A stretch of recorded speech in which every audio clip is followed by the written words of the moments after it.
कोई भी फॉर्मूले का नाम आएगा ना, यू शुड नो, और ये फिंगर टिप्स पे होने चाहिए, you should know what the formula is, ठीक है।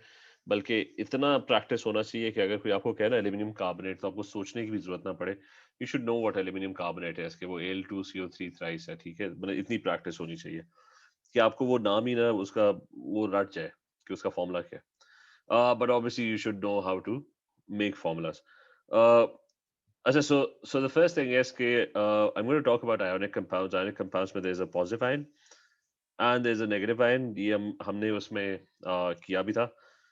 डॉट एंड क्रॉस डायग्राम्स हमने ड्रॉ किए थे, उसके अंदर हमने फॉर्मूलाज लिखे हुए थे। क्रिस क्रॉस मेथड होता है कि this one loses electrons, the other one gains electrons, और ताकि उनके number of electrons, metals always loose electrons. ये जो पॉजिटिव आयन होते हैं they're always मेटल आयंस, और जो नेगेटिव आयंस होते हैं they're always non metal ions, ठीक है। ये हमने डॉट एंड क्रॉस डायग्राम में डिटेल में हमने आयोनिक बॉन्डिंग के अंदर किया था। और एक लैटिस बनता है जिसमें ढेर सारे पॉजिटिव और नेगेटिव आयन सारे एक दूसरे के साथ जुड़े हुए होते हैं। तो फॉर्मूला किस तरह बनता है इनका कि आपने बस इंश्योर करना है number of electrons gain and lost equal है। Na ग्रुप 1 में होता है तो +1 होता है, Cl ग्रुप 7 में होता है -1 होता है। So the number of electrons that are gain and that are lost are equal. तो इसका फॉर्मूला क्या होगा, Na एंड Cl, ठीक है। एक Na एक Cl। तब क्या इशू होता है कि जब number of electrons gain and lost equal ना हो। एल्यूमिनियम ग्रुप 3 में होता है तो 3+ होता है। Cl इज इन ग्रुप 7 तो -1 होता है। तो यहाँ पे number of electrons gain and lost are not equal. Aluminium 3 electrons lose कर रहा है, this aluminium over here, where Cl is only gaining 1 electron. तो आप करते क्या हो, आप एक मेथड यूज करते हो क्रिस क्रॉस। आप नंबर ऑफ आयंस की क्वांटिटी चेंज कर देते हो, इंक्रीज कर देते हो। क्रिस क्रॉस इज सिंपली कि इसका 1 जो है ना वो उठा के इधर लगा दो, और इसका जो 3 है वो उठा के वहां लगा दो। So the formula of this compound is going to be कि Al एक होगा, वो लिखने की जरूरत नहीं है, और Cl 3 होंगे, that's going to be criss cross, ठीक है। कि अगर आपके पास 3 Cl आयंस होंगे तो एक Cl तो एक इलेक्ट्रॉन गेन कर रहा है, but if you have 3 Cls तो number of electrons gain would be 3 as well. तो number of electrons lost and gained would become equal. तो वो जो आयोनिक लैटिस है उसके अंदर रेशो ये होगा कि हर दफा एक एल्यूमिनियम होगा और 3 Cls होंगे। अ, अगर 10,000 एल्यूमिनियम्स होंगे उस लैटिस के अंदर तो 30,000 Cl आयंस होंगे। तो रिमेंबर, आयोनिक कंपाउंड के फॉर्मूले का ये मतलब नहीं होता कि जो नंबर लिखा हुआ है वही होगा। आयोनिक कंपाउंड का जो फॉर्मूला होता है, this is known as a formula unit, ठीक है। This is known as a formula unit, कि जो सबसे छोटा यूनिट होगा ना उस पर्टिकुलर कंपाउंड का, उसके अंदर रेशो क्या होगा। It tells you the ratio of the ions, ठीक है। NaCl का lattice, that's a huge lattice. उसके अंदर there are lots of Na+1 ions and a lot of Cl ions. मतलब वो पूरा एक नॉन स्टॉप एक लैटिस चल रहा होता है जिसके अंदर Na+1 Cl आयंस को अट्रैक्ट कर रहा होता है, और Cl आयंस Na+1 को अट्रैक्ट कर रहे होते हैं, और वो बस इसी तरह कंटिन्यू करता रहता है। तो it forms a giant ionic lattice, इसका नाम था। ये सारा हमने डिटेल में किया होता है, और वो 3 डायमेंशनल होता है। वो हर डायरेक्शन के अंदर पॉजिटिव और नेगेटिव आयंस एक दूसरे को अट्रैक्ट कर रहे होते हैं। सही है। तो ये मतलब there would be billions of Na+1 and billions of Cl ions. तो remember this is known as a formula unit. इसका ये मतलब नहीं है कि इसके अंदर एक एल्यूमिनियम ही होगा और 3 Cls होंगे। It's just the ratio of the ions in the lattice, ठीक है। ये क्लियर है सारा, वो क्रिस क्रॉस क्लियर है, जी सर। ठीक है। इसी तरह एक दो और कर लेते हैं कि you have let's say magnesium, and magnesium group 2 में तो वो 2+ होता है। Nitrogen is group 5 so it's 3-। कोई जल्दी से बता दे इसका फॉर्मूला क्या होगा। Mg3N2। Mg3 ठीक है, so it's going to be Mg3 and N2। यानी इसका मतलब है कि अगर आपके पास 3 लाख Mg के आयंस होंगे लैटिस के अंदर, तो नाइट्रोजन के जो आयंस होंगे दे वुड बी 2 लाख, ठीक है। 3:2। सर हाँ जी। सर ये ऊपर आपने ये क्या ड्रॉ करके क्या समझाया था, एक्चुअली मेरा इंटरनेट का प्रॉब्लम हो। नहीं, वो मैं एक्सप्लेन कर रहा था कि मैं आयोनिक लैटिस का एक्सप्लेन कर रहा था कि आयोनिक अच्छा। लैटिस जो होता है उसके अंदर, अच्छा आयोनिक लैटिस जो होता है उसके अंदर एक, जब हम फॉर्मूला लिखते हैं NaCl तो उसका ये मतलब नहीं होता कि एक Na और एक Cl ही होगा, ठीक है। आयोनिक लैटिस तो एक जाइंट स्ट्रक्चर होता है ना, वो तो एक क्रिस्टल होता है जिसके अंदर ढेर सारे सोडियम आयंस होंगे और ढेर सारे Cl आयंस होंगे। एक पॉजिटिव आयन नेगेटिव आयन को अट्रैक्ट कर रहा होगा, नेगेटिव आयन पॉजिटिव आयन को अट्रैक्ट कर रहा होगा। ये सारा हमने भी किया था ना केमिकल बॉन्डिंग में। अहमद क्लियर है? हाँ जी सर। तो मैं ये कह रहा था फॉर्मूला आपको बताता है क्या है? फॉर्मूला इसमें ये नहीं बताता कि एक Na होगा और एक ही Cl होगा, वो बस रेशो बताता है कि जो जो क्रिस्टल होगा ना उसके अंदर देयर वुड बी, मतलब जितने Na होंगे उतने ही Cl होंगे। AlCl3 का मतलब है कि हर एल्यूमिनियम आयन के साथ ना there would be 3 Cl ions. Mg3N2 का मतलब है कि हर 3 मैग्नीशियम आयंस के साथ there would be 2 nitrogen ions. मतलब वो इस रेशो के अंदर ना एग्जिस्ट करेंगे लैटिस के अंदर। Is that clear? Yes sir. अच्छा फिर ये कि जस्ट वन सेकेंड, अच्छा फिर ये कि इनकी नेमिंग जो है, जो पॉजिटिव आयन होता है उसका नाम तो वही रहता है, उसके नाम में कोई फर्क नहीं पड़ता। The positive ion remains, you call it the same name. जैसा मैग्नीशियम और ये नाइट्रोजन वाला है, इसका नाम क्या होगा? पॉजिटिव आयन को आप मैग्नीशियम ही कहोगे, मतलब how do you name this? Magnesium nitrate. Magnesium nitrate. नहीं, अच्छा जो नेगेटिव आयन होता है और ये एलिमेंट की बात कर रहा हूँ, उसका नाम का एंड वाला पार्ट जो है ना वो IDE में कन्वर्ट होता है। रिमेंबर IDE, ठीक है, अगर अकेला एलिमेंट है। और मैं अकेले एलिमेंट की बात कर रहा हूँ। एल्यूमिनियम और क्लोरीन वाले को क्या कहोगे? It would be aluminium, chloride. ठीक है। तो वो क्लोरीन जो है ना वो खत्म हो जाएगा and it would become IDE। और इसी तरह सर ऊपर वाला अकेला एलिमेंट इसका क्या मतलब?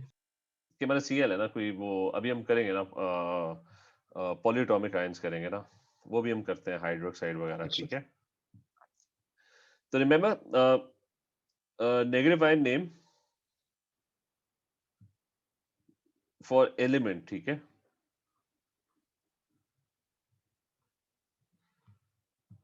तो सफिक्स एन वाले पार्ट को कहते हैं। सफिक्स जो है ना वो IDE लग जाता है उसके साथ, तो ऑक्साइड, नाइट्राइड, ब्रोमाइड, ठीक है, ऑल ऑफ दैट। अच्छा next thing, how do you figure out कि किस साइन के ऊपर क्या चार्ज होता है? तो वो हमने पहले भी किया था कि ग्रुप 1 सारे ग्रुप्स के ऊपर you have specific charges. Group 1 has +1, ठीक है, क्यों? क्योंकि वो एक इलेक्ट्रॉन लूज करता है।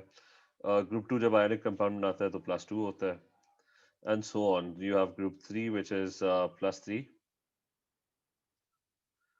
और and so on. 4 जो है वो usually ionic compound नहीं बनाता, लेकिन it's capable, मतलब +4 -4 दोनों ही उसका हो सकता है। 5 जो है वो usually -3, 6 is -2, and then you have 7 which is -1,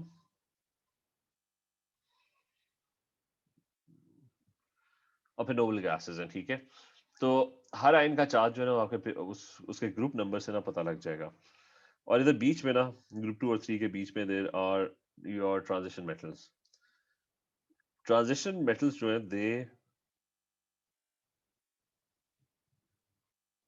they have variable charges, और उनका जो नाम है ना यू यू वो उस फॉर्मूले के अंदर मेंशन नहीं होता है, ठीक है, गिवन इन द फॉर्मूला।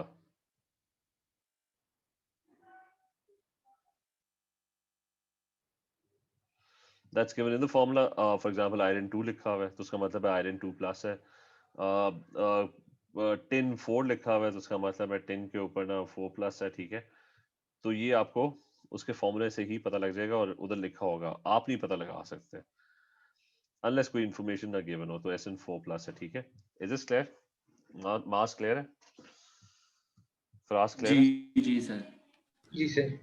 अच्छा अगला पार्ट जो है that is कि ions are not limited to this.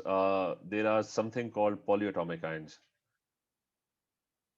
ठीक है। ये ऊपर बात हो रही थी ना, ये तो एलिमेंट्स की बात हो रही थी ना कि बैरियम ग्रुप 2 में तो +2 होगा, ठीक है, तो हम अकेले बैरियम की बात कर रहे हैं। पॉलीएटॉमिक आयंस क्या होते हैं? Polyatomic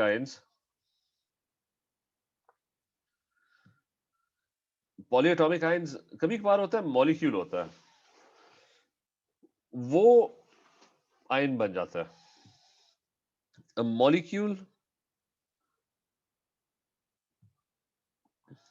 ends up gaining, molecule हम रेफर करते हैं कोवलेंट सब्सटेंसेस के लिए। ये याद रखना कि मेटल्स के लिए जाइंट मेटालिक लैटिस होता है, आयोनिक कंपाउंड्स के लिए जाइंट आयोनिक लैटिस होता है, वो जो डायमंड वगैरह उनके लिए जाइंट कोवलेंट स्ट्रक्चर वो लैटिस होता है।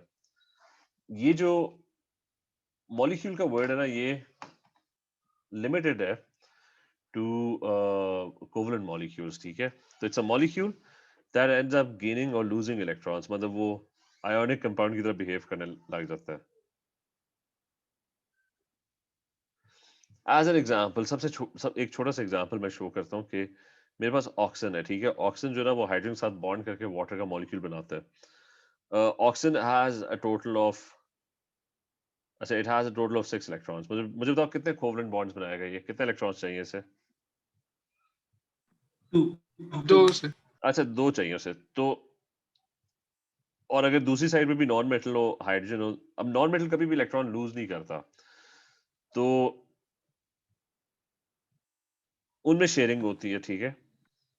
और शेयरिंग क्यों होती है? क्योंकि वो दोनों ही इलेक्ट्रॉन गेन करने की कोशिश कर रहे होते हैं।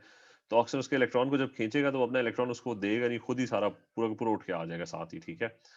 तो ऑक्सीजन को एक इलेक्ट्रॉन मिल जाएगा, तो उसका ऑक्सीजन का तो काम हो गया, और दूसरा इलेक्ट्रॉन उसको हाइड्रोजन से खींचेगा, हाइड्रोजन उसके इलेक्ट्रॉन को खींचेगा, बेसिकली दोनों एक दूसरे के इलेक्ट्रॉन्स को खींच रहे होंगे, और बीच में ना there would be sharing that would be happening, ठीक है। ये क्लियर है? ये वाटर का मॉलिक्यूल है, कोवलेंट मॉलिक्यूल है। Is this clear? Yes yes. अच्छा, अब पॉलीएटॉमिक आयन में क्या होता है?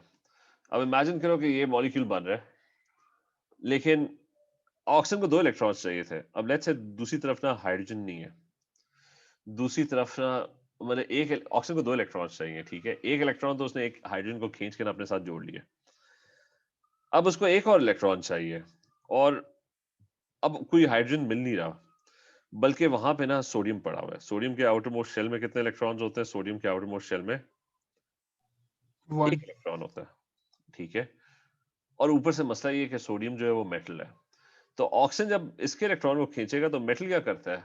मेटल तो हमेशा इलेक्ट्रॉन लूज कर जाता है, वो तो कोवलेंट बॉन्डिंग करता ही नहीं है, मतलब मेटल अपने इलेक्ट्रॉन्स को बहुत वीकली अट्रैक्ट करता है। तो वो वाला चक्कर नहीं होगा, कोवलेंट बॉन्ड नहीं बनेगा, बल्कि ये इलेक्ट्रॉन पूरा का पूरा उठ के ऑक्सीजन की तरफ आ जाएगा, और ऑक्सीजन को वो इलेक्ट्रॉन मिल जाएगा। ये बात क्लियर है? अहमद, क्लियर है? जी नहीं सर, मतलब हाइड्रोजन कैसे नहीं हो सकता? मतलब मुझसे मिल नहीं ये बात। भाई हाइड्रोजन नहीं है ना, कहीं गया हुआ है, मतलब नहीं है वो, उस जिसके अंदर भी रिएक्शन हो रहा है, बस एक हाइड्रोजन पड़ा हुआ था और एक सोडियम पड़ा हुआ था। अब ऑक्सीजन को क्या चाहिए? दो नहीं सर, कंटिन्यू। क्या चीज? नहीं सर, मैं कह रहा हूँ कंटिन्यू करिए, सॉरी।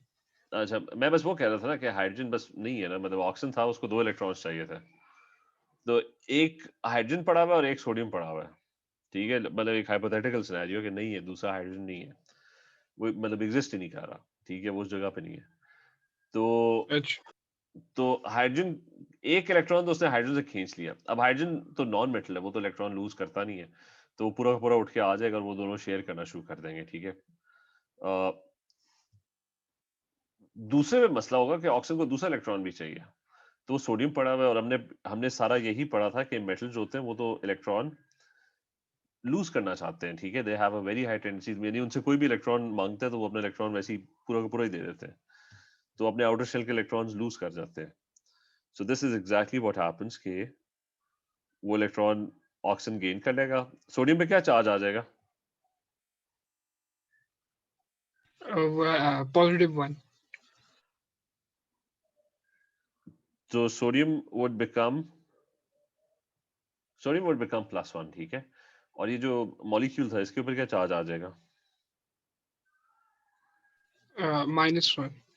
ठीक है, तो वो एक एक तरह से आपका जो मॉलिक्यूल था ना, उसने उसके इलेक्ट्रॉन्स पूरे नहीं हो रहे थे, तो उसने कोई मेटल करीब था तो उसको उससे इलेक्ट्रॉन खींच लिए, तो इसलिए इट्स -1। ठीक है, सर एक हाइड्रोजन से शेयर हुआ है वो हम काउंट करते हैं, मतलब -2 करेंगे, या वो जो नहीं शेयर हुआ देखो, होता है उसको? वहां पे तो किसी ने इलेक्ट्रॉन ना गेन किया ना लूज किया।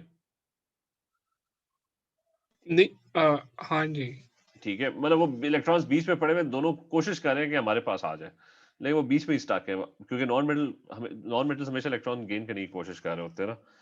तो वहां पे तो वो चल रहा है ना कि हाइड्रोजन कोशिश कर रहा है कि उसके पास आ जाए, ऑक्सीजन कोशिश कर रहा है कि उसके पास आ जाए, और नॉन मेटल्स इलेक्ट्रॉन्स गेन करना चाहते हैं, तो वो फिर इलेक्ट्रॉन्स बीच में ही पड़े रहेंगे, वो ना उधर जा सकेंगे ना दूसरी साइड पे जा सकेंगे।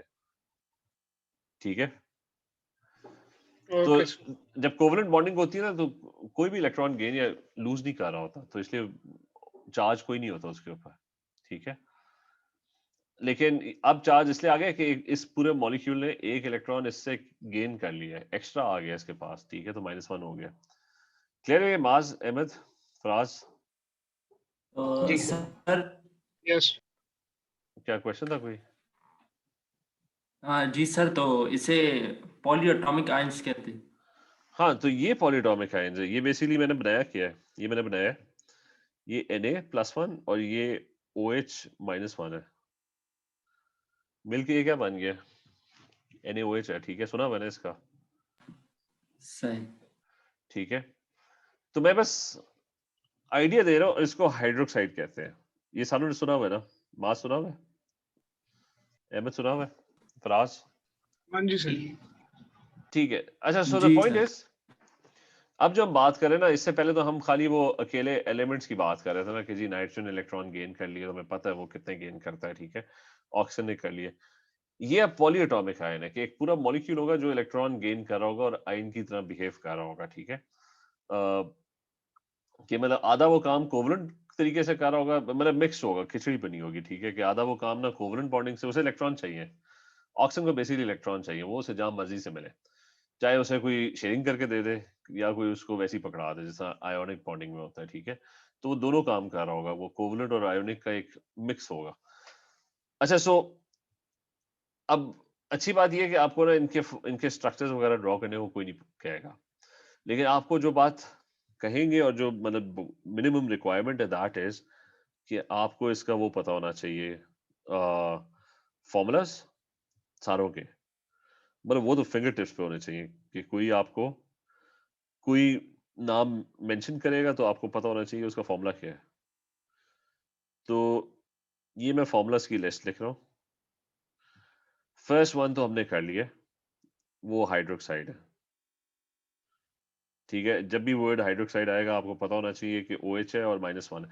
और रिमेंबर, OH-1 का मतलब ये नहीं है कि -1 चार्ज जो है वो H के ऊपर, वो इस पूरी चीज के ऊपर चार्ज है। ठीक है, मतलब खाली इसके ऊपर नहीं है, मतलब इस पूरे आयन के ऊपर, ये एक ये आयन जो है, ये एक पूरी एक कंप्लीट चीज है, इसको आप चेंज भी नहीं कर सकते, इसको आप OH2 नहीं बना सकते, इसको O2H नहीं बना सकते, इसका फॉर्मूला फिक्स्ड है, OH है और -1 इसका चार्ज है। और इस तरह ढेर सारे, यू हैव कार्बोनेट। क्या होता है कार्बोनेट, किसी को पता होना चाहिए वैसे अब तक, कोई आइडिया क्या फॉर्मूला होता है कार्बोनेट का? CO। वो तो होता है, लेकिन पूरा बताओ ना। CO3। चार्ज चलो बता दो, चार्ज क्या होता है? 2-। ठीक है, अच्छा, देन यू हैव नाइट्रेट, तो ये आपका NO3 -3। -1। अच्छा, फिर phosphate, phosphate is PO4 -3, right? अच्छा, इसी तरह सल्फेट रह गया, ये वो सबसे कॉमन वाले हैं। ठीक है, सल्फेट जो है वो SO4 -2 है। अच्छा, फिर इसके अलावा भी काफ़ी हैं जो याद रखने। एक तो इन्हीं की एक और वर्जन होती है, which is nitrite. Colour change कर लेते हैं, ये लेस कॉमन होते हैं लेकिन ऑब्वियसली ये भी यूज होते हैं। Nitride is NO2-1। फिर आपके पास सल्फाइट है, sulphide is SO3-2। Then you have phosphite, which is PO3-3 ठीक है PO3-3। फिर एक आता है आपके पास अमोनियम। अमोनियम जो है that's NH4+1। इसके अलावा और भी यू हैव बाइकार्बोनेट या हाइड्रोजन कार्बोनेट कहते हैं इसे। ये HCO3-1 होता है, ठीक है। Then you have dichromate 6।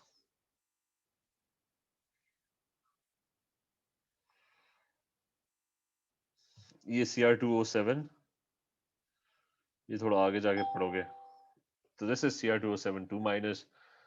Similarly you have magnate 7,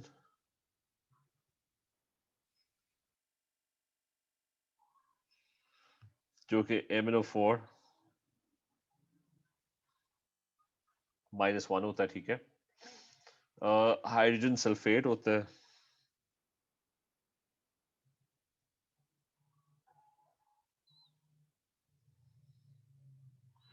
जो कि HSO4-1 होता है, ठीक है। साइनाइड का छोड़ो, बस इससे आगे नहीं। ये वो एंड्स है, रेड वाले वो हैं वो तो फिंगर टिप्स, मतलब सारी फिंगर टिप्स पे रेड वाले वो हैं जो सबसे कॉमनली यूज हो रहे होते हैं। बाकी भी इंपॉर्टेंट है, मैग्नेट 7 और डाइक्रोमेट 6 में वो तो बहुत बाद में जाके पढ़ेंगे। But you have to remember the name of all these ions. इन सारे आयंस के नेम एंड फॉर्मूलाज याद रखने हैं, ठीक है। और 8 और 8 मतलब आपको बस फॉर्मूला याद होना चाहिए, ठीक है। जस्ट रिमेंबर कि IDE आ रहा है ना, अगर आइड तो वो फिर खाली अकेला एलिमेंट है। मतलब अगर सल्फाइड आ रहा है ना IDE तो उसका मतलब खाली सल्फर है। सल्फेट आ रहा है ना तो वो SO4 2- है। तो ये आइड और 8 और 8 में ख्याल रखना है, ठीक है। क्लियर है ये? मतलब सर क्या कार्बोनेट और मतलब नाइट्राइट नाइट्रेट है, तो क्या हाँ, फर्क होगा इसमें? वो तो रट्टा लगाना। नाइट्रेट जो है वो NO3-1 को कहते हैं, नाइट्राइट जो है वो NO2-1 को कहते हैं। ये तो उनके मतलब नाम है। ये वो वही ट्रांजिशन मेटल्स की वजह से ऐसे नाम चेंज है, ये कोई वजह होती है इसके पीछे? वजह कोई नहीं है, नाम रखने में क्या वजह। मेरा नाम फाद क्या है, अच्छा बस मतलब उसकी कोई वजह नहीं, हाँ। कोई लॉजिक नहीं है, ठीक है। बस वो है कि एक जो लॉजिक है वो ये है कि आइट में ऑक्सीजन थोड़े कम होते हैं, ठीक है, और यूजली एक कम अच्छा होता है। मतलब नाइट्रेट में ज्यादा होते हैं, NO3-1 है। नाइट्राइट में एक ऑक्सीजन कम है। फॉस्फेट फॉस्फाइड में भी एक ऑक्सीजन, आइट आएगा तो एक ऑक्सीजन कम होगा, ठीक है। वैसे इनकी नेमिंग में कोई लॉजिक नहीं है, ठीक है। वो बस किसी ने नाम रख दिए थे इन सारे ओके। आइंस के। अच्छा जी, अदर वन इज के अब इसका वो कर लेते हैं, अब हम फॉर्मूलाज करते हैं कि लेट्स से यू हैव पहला फॉर्मूला क्रिस क्रॉस भी हमें पता लग गया है। Aluminium, let's say you have aluminium carbonate,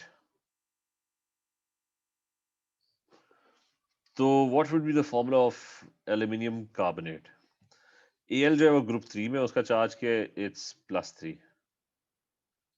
और कार्बोनेट जो होता है वो अगर इस लिस्ट को देखो, CO3-2 ठीक है, कार्बोनेट सेकंड नंबर पे, दैट्स CO3-2, राइट। तो CO3-2 है, that is carbonate. Criss cross करना है आपने। अब ख्याल ये रख रहे हैं कि जो पॉलीटॉमिक आयन है ना, दैट इसका फॉर्मूला चेंज नहीं होना चाहिए। मतलब C2O3 नहीं हो जाएगा, ये CO9 नहीं हो जाएगा। CO3 would remain CO3, always remain CO3। ये एक चीज है। मैं इसको अज्यूम करो कि इसके ऊपर एक, मतलब इस चीज के अंदर कोई चेंज नहीं आनी चाहिए, ठीक है। CO3 would always remain CO3। अच्छा, जब आप क्रिस क्रॉस करोगे तो आप क्या करोगे, वो 2 उठा के यहाँ पे लगा दोगे, ये 3 उठा के इधर लगा दोगे, so it's going to be Al2 और CO3 के ऊपर ना आप ब्रैकेट डालोगे, CO3 वुड बी 3। इसका मतलब है कार्बोनेट आयन जो है वो 3 होने चाहिए, क्योंकि कार्बोनेट के ऊपर -2 का चार्ज है, वो 2 इलेक्ट्रॉन्स गेन कर रहा है और ये 3 इलेक्ट्रॉन्स लूज कर रहा है। तो अगर ये 2 होंगे तो ये 6 इलेक्ट्रॉन्स हो जाएंगे, और ये अगर इस तरह के 3 आयन्स होंगे तो वो 6 इलेक्ट्रॉन्स हो जाएंगे। ठीक है, this is the formula of aluminium carbonate. Is this clear? Sir sir ये जो चार्ज है जैसे CO3 के ऊपर -2, वो कैसे, मुझे चार्ज का समझ नहीं आया। नहीं कि माइनस वाला, वो माइनस, रिमेंबर माइनस और प्लस को तो उधर ही रहने दो, ये क्वांटिटी है बस। ये नहीं, 2 इधर लिखा हुआ है ना, वो 2 उठा के इधर लगा दो, 3 उठा के इधर लगा दो। ठीक है, और ये एक हाँ सिंपल मैं CO3 का पूछ रहा हूँ, क्या इसके ऊपर -2 चार्ज कैसे आया? कि आया कैसे। जी, ये होता आसान ही है काम तो है सर। कि आपने ना इसका रटा लगाना है। ठीक है, ठीक है। मुश्किल काम ये है कि अगर मैं एक्सप्लेन करूं कि CO3 पे -2 आया कहाँ से है, तो हम फिर ये इसकी रिक्वायरमेंट कोई नहीं है।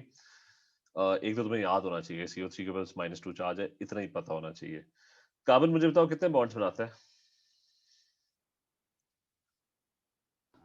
12 कार्बन ग्रुप 4 में होता है, ग्रुप 4 का 4 एलिमेंट यार 4 बॉन्ड्स 4 बनाता है। ठीक है, 4 अच्छा तो लेट्स से ऑक्सीजन है। ठीक है,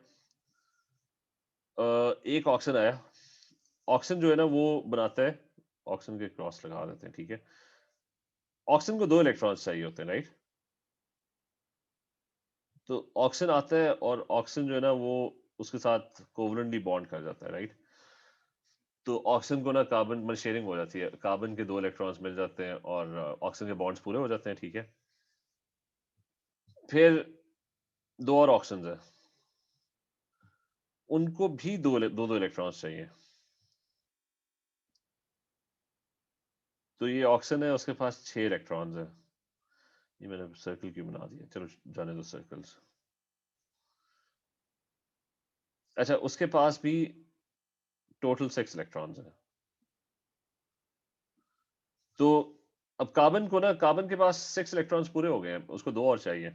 वो क्या करता है, एक ऑक्सीजन के 1 इलेक्ट्रॉन को खींच के अपने साथ जोड़ता है, तो वो कार्बन को मिल जाते हैं, कार्बन को 1 और इलेक्ट्रॉन चाहिए। अब कार्बन के 8 पूरे हो गए। ठीक है, तो कार्बन ने एक तरफ डबल बॉन्ड बनाया, एक तरफ ऑक्सीजन से 1 इलेक्ट्रॉन खींच के शेयर किया, एक तरफ उधर से खींच के शेयर किया, राइट? तो कार्बन की बॉन्डिंग जो है वो कंप्लीट हो गई है, कार्बन का मसला सॉल्व हो गया, कार्बन के 8 इलेक्ट्रॉन्स पूरे हो गए। मुझे तो इस पूरे मॉलिक्यूल में किसके इलेक्ट्रॉन्स पूरे नहीं हुए अभी तक? ऑक्सीजन। वही, और वाली ये वाले साइड वाले जो ऑक्सीजन है, ठीक है, इन दोनों के ऊपर हाँ वाले के पूरे हो गए, उसको कार्बन ने 2 इलेक्ट्रॉन्स दे दिए थे, तो उसके 8 पूरे हो गए। ठीक है, इनका मसला है। तो ये क्या करते हैं कि अगर लेट्स से सोडियम पड़ा हुआ है, मतलब एटम्स खत्म हो गए, अब सोडियम रह गया साइड पे, और एक सोडियम यहाँ पे पड़ा हुआ है, और मेटल जो होते हैं they like to lose electrons. ठीक है, और सोडियम के आउटर मोस्ट शेल में ग्रुप 1 होता है, 1 इलेक्ट्रॉन होता है। तो ऑक्सीजन को टोटल कितने इलेक्ट्रॉन्स चाहिए? इस ऑक्सीजन को एक। 1 चाहिए, तो वो इसके इलेक्ट्रॉन को अट्रैक्ट करता है, पुल करता है, अपनी तरफ ले आता है। तो और सोडियम अपना इलेक्ट्रॉन दे जाता है, मतलब सोडियम लूज करता है, ये भी लूज करता है, राइट? तो सोडियम के ऊपर क्या चार्ज आ जाएगा? +1 का, राइट? और मुझे बताओ इस पूरे मॉलिक्यूल के ऊपर क्या चार्ज आ जाएगा? इसने बाहर से कितने इलेक्ट्रॉन्स गेन किए? -2। ठीक है, इस पूरी चीज के ऊपर क्या चार्ज आ जाएगा? -2, क्योंकि एक इलेक्ट्रॉन एक्स्ट्रा इसने बाहर से गेन किया और एक इलेक्ट्रॉन बाकी सारे शेयर कर रहे थे, वो ना कोई गेन कर रहा था ना लूज कर रहा था। तो फराज ये बात समझ आइए, कार्बोनेट क्यों -2 है? जी सर, समझ आ गया। अच्छा, तो ये सारी चीजें ये पता होने की कोई जरूरत नहीं है। ठीक है, ठीक। आपको बस ये रटा लगाना है एंड में कि कार्बोनेट CO3 होता है, एक मॉलिक्यूल होता है जिसने 2 इलेक्ट्रॉन्स गेन किए होते हैं, इसलिए उसका चार्ज जो है ना -2 है। तो पॉलीटॉमिक आयन्स यही होते हैं कि मॉलिक्यूल्स जो कोवलेंट बॉन्डिंग कर रहे थे, लेकिन एंड में उनके पास इलेक्ट्रॉन्स फिर भी कम थे, तो उन्होंने कहीं बाहर से ना किसी मेटल से इलेक्ट्रॉन गेन कर लिया, और मेटल ही हमेशा इलेक्ट्रॉन लूज कर रहे होते हैं। अच्छा, एनीवेज, तो इसलिए कार्बोनेट -2 है। इधर मैं ये कह रहा था कि क्रिस क्रॉस तो क्लियर है ना सारों को, वो तो इज दैट क्लियर? जी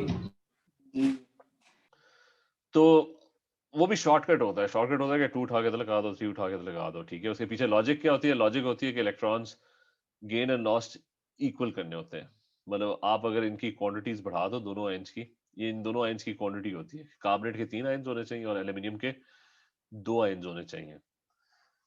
अब इसी तरह मुझे किसी और का फॉर्मूला बताओ कि लेट्स से यू हैव,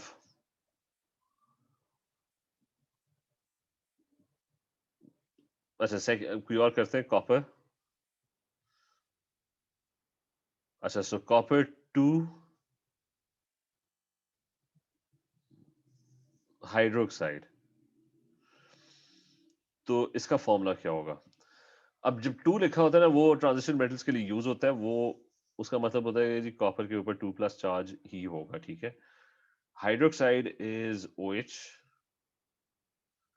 और उसका चार्ज क्या होता है -1। तो जल्दी से बताओ इसका फॉर्मूला क्या होगा? सर हाँ, CuH क्या ब्रैकेट में और OH को ब्रैकेट में डालना है? किससे कोई क्वेश्चन पूछ रहा था? जी सर, वो आपने कहा है कि इधर 2 लिखा होगा, तो हमें पता कैसे रहेगा प्लस है या माइनस? अच्छा नहीं, वो मेटल के साथ ही हमेशा लिखा होगा, वो मतलब प्लस ही होगा हमेशा, ठीक है। सही। सर नॉन मेटल के साथ नहीं हो सकता मतलब कभी ये रोमन लेटर्स में? असल में जब भी लिखा होता है तो प्लस ही होता है, अच्छा ठीक ठीक है है। सर। बस नॉन मेटल के साथ भी लिखा होता है,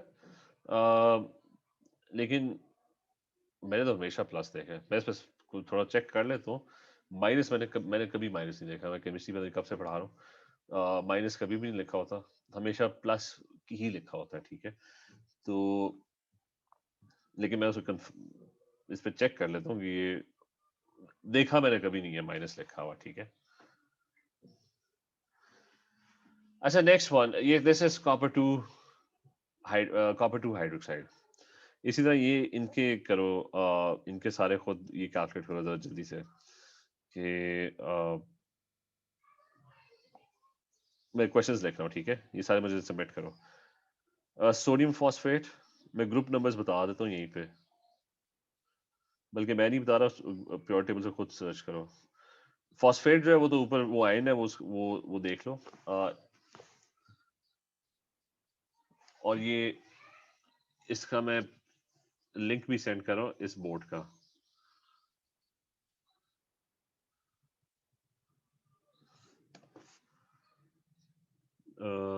इसी की चार्ट के अंदर, तो वहां से जो आयंस वगैरह की लिस्ट है ये कॉपी कर लो। ये इसको ना किसी इस तरह की चीजें ना किसी वो कॉपी के एंड पे कॉपी कर लो, ताकि वो हर दफा ना इसको देखना पड़ेगा, अक्सर आप भूल जाते हो। सोडियम का सर्च करो, सोडियम का खैर पता ही होना चाहिए सिंबल वगैरह। अच्छा, अच्छा आयरन 3 नाइट्रेट,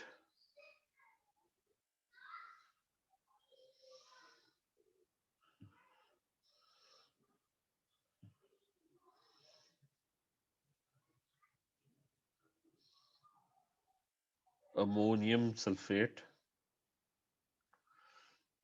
ठीक है। रिमेंबर अगर क्वांटिटी बढ़ानी है पॉलीटॉपिक आयन को ब्रैकेट में डाल के बढ़ाना, कि 2 करना है तो OH को ब्रैकेट में डालो और फिर 2 करो।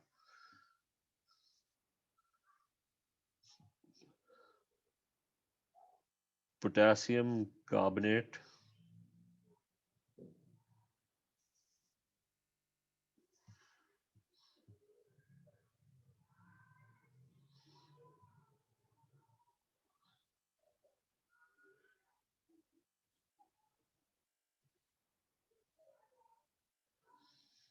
अच्छा एक चीज सारे जस्ट मैं रोक दूं, एक चीज याद रखना कि जब क्रिस क्रॉस करो ना, जहां भी कर रहे थे हम क्रिस क्रॉस, ठीक है, मेक श्योर सिंपलेस्ट रेशो, मतलब ये दिमाग में याद रखना कि ये सिंपलेस्ट रेशो है। 3:2 जो है वो सिंपलेस्ट रेशो है, 1:3 जो है वो सिंपलेस्ट रेशो है। अगर आ जाता है ना क्रिस क्रॉस करने के बाद 2:4 आ जाता है, मतलब एज एन एग्जांपल एक मैं कर देता हूँ कि लेट्स से यहाँ पे ना टिन 4 सल्फेट है, ठीक है। सो So let's say there's a question on tin 4 sulphate. तो 10 SN होता है प्योर टेबल में, वो 4 लिखा है तो इसका मतलब है +4 है और सल्फेट -2 होता है, ठीक है। अब मुझे बताओ कि if I do criss cross इसका फॉर्मूला क्या बनेगा? कितने SN होंगे? SN2 हाँ SO4 ब्रैकेट 4। तो SO4 जो होंगे वो ब्रैकेट 4, राइट। अब ये जो रेशो बन रहा है ना कि जी 2 10 होने चाहिए और 4 SO4 होने चाहिए, ये सिंपलेस्ट रेशो नहीं है। इसको फर्दर सिंपलीफाई कर सकते हो कि नहीं कर सकते? कर 2 सकते हाँ जी वन सर। जा ठीक है, तो इसको फर्दर सिंपलीफाई कर देना। ये बेसिकली SN1 1 लिखने की जरूरत नहीं है, SO4 ट्वाइस, ठीक है। तो रिमेंबर कि ये होगा इसका फॉर्मूला। यूजुअली रेशो सिंपलेस्ट ही होता है, कभी कभार नहीं होता। तो वो देख लेना, चेक कर लेना कि इस रेशो को ना फर्दर सिंपलीफाई करना है। ये SO4 के 4 को सिंपलीफाई ना करना है, वो मैंने पहले बता चुका हूँ, उसको उसको नहीं छेड़ना। मतलब SO4 ही रहेगा। ये जो बाहर क्वांटिटी है ना कि 2 SN और 4 SO4, वो जो रेशो है ना उसको सिंपलीफाई कर सकते हैं।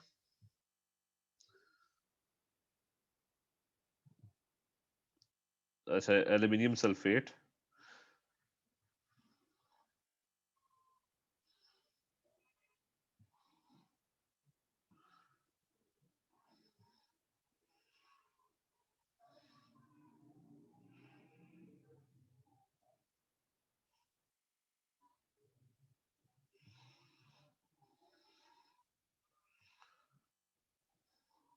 सर ग्रुप पे भेजिए, प्राइवेटली भेजिए क्या चीज?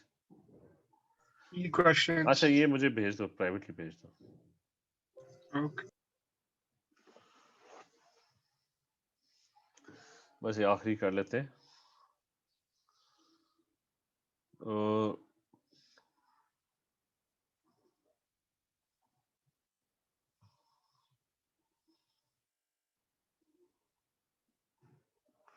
बस ठीक है, ये मैं उधर पेस्ट भी कर रहा हूँ ग्रुप के अंदर। इन सारों के मुझे आंसर्स सारे जल्दी से सेंड करो। ग्रुप का लिंक मैंने भेज दिया, इसके अंदर चैट के अंदर, ये मैं इस पे पोस्ट कर रहा हूँ।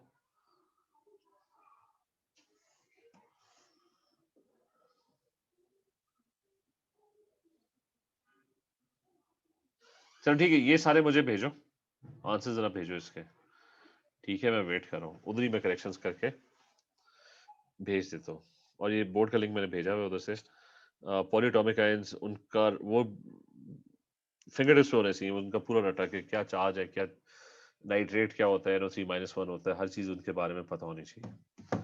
चलिए ठीक है, ये कंटिन्यू करते हैं। ठीक है, ये बीच में कल मैं कोशिश करता हूँ एक और क्लास हो जाए, ठीक है, वो मैं टाइम वगैरह बताऊंगा। चलिए ठीक है, ओके देन, ओके सर, अल्लाह ठीक है, हाफिज। अल्लाह हाफिज। ओके सर, अल्लाह हाफिज। अल्लाह हाफिज।